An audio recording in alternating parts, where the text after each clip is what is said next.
കണ്ണൂരിൽ നിത്യസംഭവമായി ബോംബ് പൊട്ടുന്നതിനാൽ ഒരു കൂട്ടം തൊഴിലുറപ്പ് തൊഴിലാളികൾക്ക് ലഭിച്ച നിധികുംഭം അവർ ബോംബെന്ന് കരുതി ദൂരേക്ക് വലിച്ചെറിഞ്ഞു.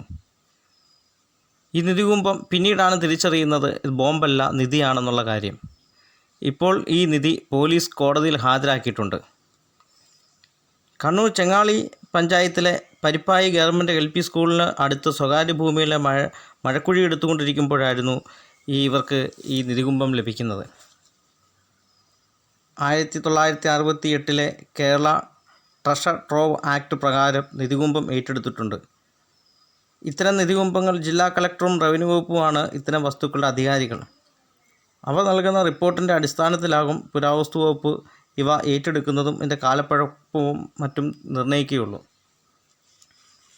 നിധികുംഭത്തിലെ സ്വർണ്ണമാലകളും മുത്തുമണിമാലകളും പതക്കങ്ങളും മോതിരങ്ങളും വെള്ളി നാണയങ്ങളും ഒക്കെ ഉണ്ടായിരുന്നു. ഇത് ബോംബല്ല, നിധിയാണ് എന്ന സത്യം തിരിച്ചറിഞ്ഞിട്ടും ഈ തൊഴിലുറപ്പ് തൊഴിലാളികൾക്ക് ഇപ്പോഴും വിശ്വസിക്കാൻ കഴിയുന്നില്ല തങ്ങൾക്ക് കിട്ടിയത് നിധിയാണെന്നുള്ള സത്യം. ഇപ്പോഴും അവർ വലിയ ഞെട്ടലിലാണ്.